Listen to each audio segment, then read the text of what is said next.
नमस्कार। कक्षा 10वीं संशोधित हिंदी ब पाठ्यक्रम एवं प्रश्न पत्र प्रारूप, ये आज आपको इस विषय पर आपकी जो जानकारी है उसको अपडेट करेंगे। तो कई बच्चों को ये दिक्कत है कि उन्हें ये नहीं पता है कि उनके पाठ्यक्रम में से कौन कौन से जो पाठ है वो हटा दिए गए हैं। तो यहाँ देखिए, आप सबसे पहले यहाँ मैंने लिस्ट दिया हूँ आपको कि जो लाल रंग से जो लिखे हुए हैं और कटे हुए हैं वो पाठ आपके पाठ्यक्रम से हटा दिए गए हैं। जैसे कि पद्य खंड में आप देखेंगे साखी ये रहेगा, पद ये रहेगा, दोहे जो है ये आपके पाठ्यक्रम से हटा दिया गया है।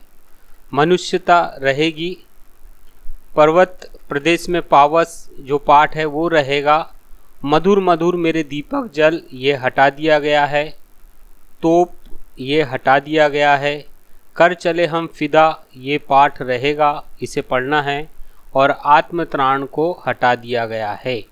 इसी तरीके से गद्य खंड में हम देखते हैं तो बड़े भाई साहब ये जो पाठ है ये रहेगा, डायरी का एक पन्ना ये पाठ हटा दिया गया है, ततारो वामिरो कथा ये पाठ रहेगा, तीसरी कसम के शिल्पकार शैलेंद्र को हटा दिया गया है, गिरगिट को भी हटा दिया गया है, अब कहाँ दूसरों के दुख से दुखी होने वाले ये पाठ रहेगा, पतझड़ में टूटी पत्तियाँ इस पाठ को हटा दिया गया है, और कारतूस पाठ को रखा गया है। तो इस तरीके से देखिए कि टोटल हमारे पास कितने पाठ है। संचयन भाग 2 का जो पाठ है उसमें हरियर काका भी है, सपनों के से दिन भी रहेंगे, और टोपी शुक्ला भी रहेगा, यानी वो तीनों पाठ रहेंगे। इसमें से कुछ भी हटाया नहीं गया है। अब वो पाठ देखिए जिनको हमें पढ़ना है।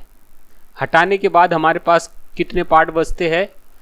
पद्य खंड में साखी रहता है, पद रहता है, मनुष्यता रहती है, और पर्वत प्रदेश में पावस रहता है, और कर चले हम फिदा ये 5 पद्य रहते हैं जो पढ़ने के लिए है।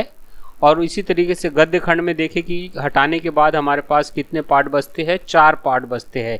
बड़े भाई साहब, ततारा वामिरो कथा, अब कहाँ दूसरों के दुख से दुखी होने वाले, और कारतूस। तो 4 पाठ हमारे गद्य है, 5 पद्य है, और जो पूरक पुस्तिका है हमारी संचयन उसके 3 पाठ है, सपनों के से दिन और टोपी शुक्ला। तो ये आपका यहाँ पे जो कन्फ्यूजन है वो दूर हो जाएगा, आपका जो शंका है वो ख़त्म हो जाएगी कि कौन सा पाठ है पाठ्यक्रम में और कौन सा पाठ पाठ्यक्रम से अभी हटा दिया गया है। तो यहाँ पर आपकी शंका दूर हो जाएगी। अब हम बात करते हैं प्रश्न पत्र के प्रारूप में, क्योंकि जो पहले के जो प्रश्न पत्र थे उनका जो प्रारूप था उसमें भी संशोधन किया गया है। और क्या संशोधन किया है हम एक के बाद एक देखते हैं। सबसे पहले देखिए कि जो प्रश्न पत्र होगा वो 2 खंडों में होगा, खंड आ और खंड बा। इस तरीके से 2 खंड में बटा हुआ होगा वो प्रश्न पत्र।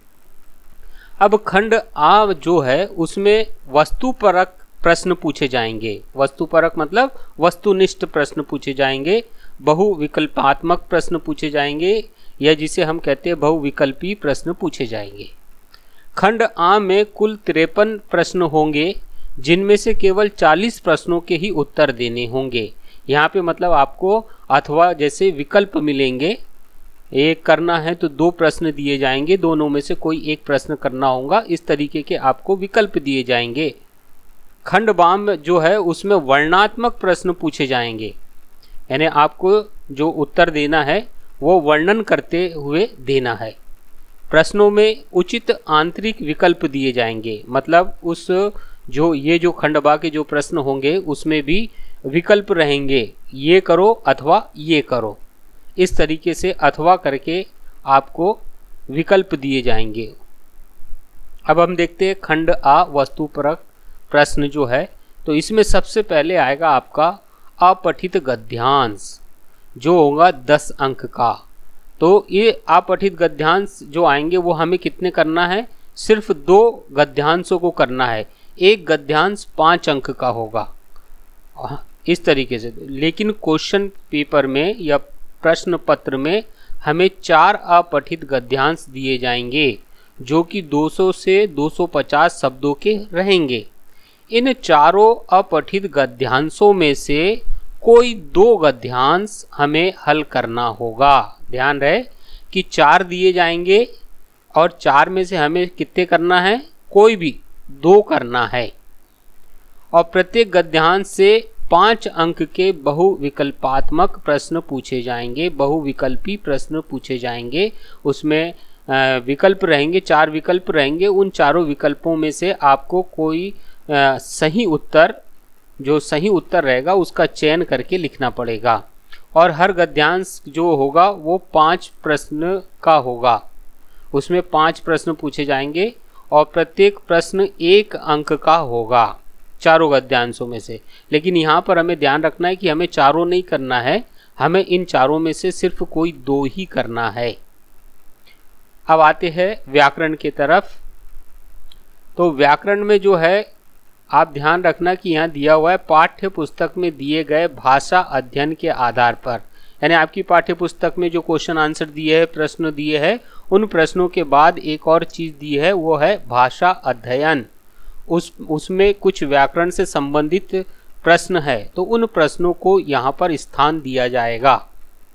ठीक है, अब देखिए व्याकरण में सबसे पहला है पदबंध। आपने देखा होगा कि इसके पहले शब्द और पद में अंतर था, तो उसकी जगह अभी सिर्फ क्या किया गया है, पदबंध रखा गया है, और जो कि 4 अंक का रहेगा इस पे।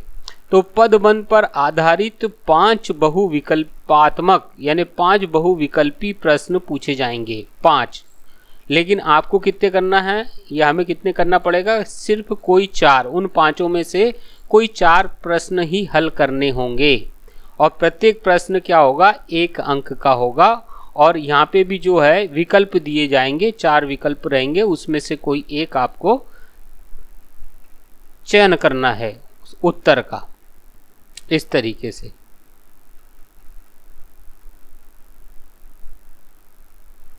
अब अगला देखते हैं रचना के आधार पर वाक्य रूपांतरण। ये भी जो है 4 अंक का है।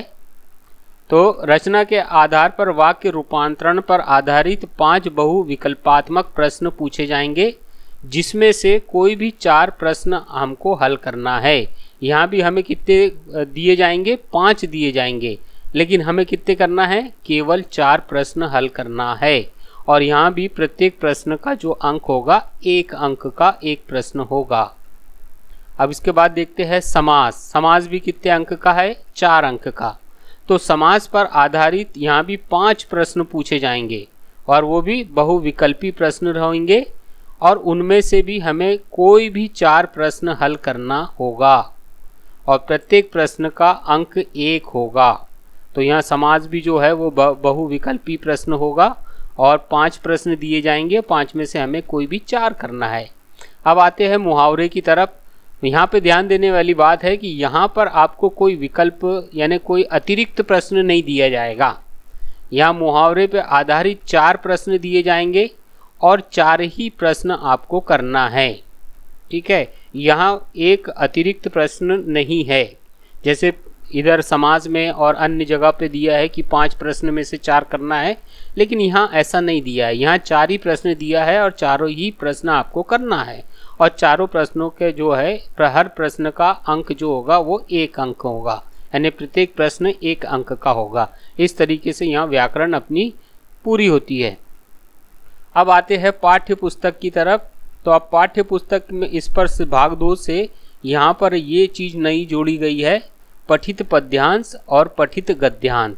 इन दोनों के जो अंक होंगे वो कुल अंक 14 रहेंगे। तो पठित पद्यांश को आप समझ लो सबसे पहले कि अपने आपके जो निर्धारित पाठ्यक्रम है, उस निर्धारित पाठ्यक्रम में जितनी भी कविता या पद्य दिए हुए हैं, उन पद्यों में से एक पद्यांश प्रश्न पत्र में दिया जाएगा, और उस पद्यांश पर आधारित 4 बहुविकल्पात्मक प्रश्न पूछे जाएंगे। और इस पठित पद्यांश में भी आपको कोई अथवा वाला विकल्प नहीं है, यहाँ पर कोई विकल्प नहीं है कि आप ये करो या ये करो, ये एक ही आएगा और उसी को आपको करना है, और वो आपके पाठ्यक्रम में से किसी भी पद्य में से आ सकता है। और इसके भी जो प्रश्न होंगे, 4 प्रश्न जो होंगे वो भी बहुविकल्पात्मक होंगे, और प्रत्येक प्रश्न का अंक जो होगा वो 1 अंक होगा। अब आगे चलते हैं, पठित गद्यांश। ठीक है, पठित गद्यांश, यहाँ भी आपको 2 गद्यांश करना है और 2 ही आएंगे, 3 या 4 नहीं आएंगे, 2 ही। यहाँ विकल्प नहीं है आपको चयन करने का कि ये करूँ या वो करूँ, यहाँ 2 आएंगे और दोनों ही आपको करना है। तो पाठ्य पुस्तक के जो निर्धारित पाठ्यक्रम में से किसी भी गद्य से, यानी जो पाठ आपके पाठ्यक्रम में है उन पाठों में से, गद्य वाले पाठों में से कोई भी गद्यांश आ सकता है, और उन गद्यांशों पर 5-5 बहुविकल्पात्मक प्रश्न पूछे जाएंगे। 2 गद्यांश है इसलिए 5-5 है ना, एक गद्यांश में 5 अंक का होगा एक गद्यांश, और उसी एक गद्यांश में 5 प्रश्न होंगे 1-1 नंबर के। इस तरीके से 2 गद्यांश हो जाते हैं, और दोनों गद्यांशों के अंक मिलाकर 10 अंक होते हैं, और जो प्रश्न का जो अंक होगा, एक प्रश्न 1 अंक का होगा। अब आइए खंड ब, वर्णनात्मक प्रश्न। वर्णनात्मक प्रश्न में आपको जो प्रश्नों के जो उत्तर है वो वर्णन करते हुए लिखना है, या उत्तरों में वर्णन के आधार पर अपना उत्तर लिखना है। तो अब है पाठ्य पुस्तक के, देखिए इसमें जो प्रश्न उत्तर आएंगे, तो पहला है 2 अंक के 2 प्रश्न आएंगे। 2 अंक के 2 प्रश्न आपको हल करना है, और उनके दोनों प्रश्नों के जो अंक होंगे दोनों के मिला के 4 अंक होंगे। अब यहाँ पर देखिए कि स्पर्श के निर्धारित पाठों पर आधारित 2-2 अंक वाले 3 प्रश्न पूछे जाएंगे। कितने प्रश्न पूछे जाएंगे? 3 प्रश्न पूछे जाएंगे, लेकिन आपको इसमें से कोई 2 ही प्रश्न हल करना है। 3 प्रश्न पूछे जाएंगे, लेकिन हल कितने करना है? कोई भी 2, तीनों में से कोई भी 2 प्रश्न आपको हल करना है, और उनके जो उत्तरों की शब्द सीमा होगी वो 25 से 30 शब्दों की होगी, यानी 25 से 30 शब्दों में आप अपने उत्तर लिख सकते हैं। इस प्रकार 2 प्रश्नों के 4 अंक होंगे। ये 4 अंक जो दिए है, ये 4 अंक। अब इसके बाद देखिए अगले प्रश्न की तरफ हम आगे बढ़ेंगे, तो 4 अंक का 1 प्रश्न, यानी एक प्रश्न करना है, और वो होगा 4 अंक का। तो अब इसे देखिए कि स्पर्श के निर्धारित पाठों पर आधारित 4 अंक वाला 1 प्रश्न पूछा जाएगा। अब यहाँ देखिए, यहाँ कोई विकल्प नहीं दिया है। जैसे यहाँ पर क्या हो रहा था कि 3 प्रश्न पूछे जा रहे थे और करना था कोई 2, लेकिन यहाँ पर ऐसा नहीं है। यहाँ एक ही प्रश्न पूछा है और वो ही करना है। यहाँ पे अथवा वाला विकल्प आपके लिए नहीं दिया गया है, और ये आपके जो उत्तर की शब्द सीमा होगी वो 60 से 70 शब्दों की होगी। यहाँ 4 अंक का एक ही प्रश्न पूछा जाएगा, इसमें अथवा का विकल्प नहीं होगा। पूरक पाठ्यपुस्तक संचयन, अब उसके प्रश्न उत्तरों के बारे में क्या है कि वहाँ से हमें कुल 6 अंक के प्रश्न पूछे जाएंगे। अब वो कैसे पूछे जाएंगे? देखिए, पूरक पाठ्यपुस्तक संचयन के निर्धारित पाठों में से 3-3 अंक के 3 प्रश्न पूछे जाएंगे। ठीक है, 3-3 अंक के 3 प्रश्न पूछे जाएंगे, लेकिन हमें कितने करना है? 2 ही प्रश्न हल करना है। तो अगर हम 2 प्रश्न हल करते हैं तो यहाँ हमें 6 अंक हो जाते हैं। तो प्रत्येक प्रश्न 3 अंक का होगा। इस प्रकार 2 प्रश्न 6 अंक के होंगे। यहाँ पर 3 प्रश्न दिए जाएंगे, लेकिन हमें कोई 2 ही प्रश्न करना है, कोई भी 2 कर सकते हैं हम। अब आगे बढ़िए, अब देखते हैं लेखन। लेखन का जो भाग है उसमें जो अंक निर्धारित किए गए हैं वो 26 अंक निर्धारित किए गए हैं। और लेखन में सबसे पहले आता है अनुच्छेद लेखन, और इसे दिया गया है 6 अंक। अब यहाँ देखते हैं, अनुच्छेद लेखन के लिए 3 अलग अलग विषयों पर आधारित 3 प्रश्न पूछे जाएंगे, लेकिन जिसमें कोई भी एक विषय पर संकेत बिंदुओं के आधार पर अनुच्छेद लिखना है। 3 प्रश्न पूछे जाएंगे, लेकिन हमें क्या करना है? उन 3 में से किसी एक पर अनुच्छेद लिखना है। जो भी हमें सरल लग रहा है, जो हमें सबसे अच्छा आता है, उस विषय पर हमें एक अनुच्छेद लिखना है जो 6 अंक का होगा और इसकी शब्द सीमा जो होगी वो 80 से 100 शब्दों की होगी अनुच्छेद लेखन की। अब आइए पत्र लेखन की बात करते हैं। पत्र लेखन जो होगा वो 5 अंक निर्धारित है। पत्र लेखन में भी 2 प्रश्न दिए जाएंगे, ठीक है, यानी 2 पत्र के विषय रहेंगे, उनमें से कोई एक पत्र लिखना होगा। 2 प्रश्न रहेंगे पत्र लिखने के लिए, लेकिन हमें ये केवल एक ही पत्र लिखना है जो हमें सबसे अच्छा आता है उस पर, और इस पे जो अंक होंगे वो 5 अंक होंगे। इसके बाद आइए सूचना लेखन। सूचना लेखन से संबंधित 2 प्रश्न दिए जाएंगे, जिसमें से कोई एक सूचना लिखनी होगी। यहाँ पे भी 2 दिए जाएंगे, अथवा का एक विकल्प रहेगा, पत्र में भी अथवा का एक विकल्प रहेगा, और अनुच्छेद में 3 रहेंगे अथवा वाले, विकल्प वाले। 3 में से 1 करना है, पत्र 2 में से 1 करना है, विज्ञापन लेखन भी 2 में से 1 करना है, सूचना लेखन भी 2 में से 1 करना है। तो और इस पर भी जो है सूचना लेखन पे भी 5 अंक होंगे, और सूचना लेखन की शब्द सीमा होगी 30 से 40 शब्दों की। विज्ञापन लेखन जो 5 अंक है, इसमें भी 2 प्रश्न पूछे जाएंगे, ठीक है, लेकिन हमें क्या करना है, कोई एक ही विज्ञापन लिखना होगा जिस पर 5 अंक होंगे, और उसकी शब्द सीमा होगी 25 से 50 शब्दों की। शब्द सीमा कितनी? 25 से 50 शब्दों की शब्द सीमा होगी। 2 प्रश्न रहेंगे, एक करना है। अब आता है लघु कथा। इसके पहले था संवाद लेखन था, तो उसकी जगह पर आ गया है लघु कथा लेखन। ये 5 अंकों की होगी। तो जिस तरीके से हमें अनुच्छेद लेखन में हमें क्या होता है कि संकेत बिंदु मिलते हैं, संकेत बिंदु, उसी तरीके से लघु कथा लेखन में प्रस्थान बिंदु मिलेंगे। इन बिंदुओं के आधार पर हमें कहानी को आगे बढ़ाते हुए समाप्त करना है। ये ध्यान रखना है कि इन प्रस्थान बिंदुओं के आधार पर कहानी को आगे बढ़ाते हुए हमें कहानी को समाप्त करना है। और यहाँ पे भी 2 प्रश्न रहेंगे कहानी से, और 2 तरीके के विषय रहेंगे, या कहानी के जो प्रस्थान बिंदु दिए जाएंगे वो 2 तरीके के रहेंगे। उनमें से 2 में से कोई एक विषय पर अपनी लघु कथा लिखनी होगी। 2 में से कोई एक लघु कथा लिखनी होगी जिस पर 5 अंक होंगे, एवं शब्द सीमा 100 से 120 शब्दों की होगी। तो देखिए इस तरीके से आपका जो था वो प्रश्न पत्र का प्रारूप इस तरीके से होगा। और आपने देख लिया है कि आप हिंदी ब जो 10वीं कक्षा का जो पाठ्यक्रम है उसमें से किन किन पाठों को हटा दिया गया है और कौन कौन से पाठ रखे गए हैं। धन्यवाद।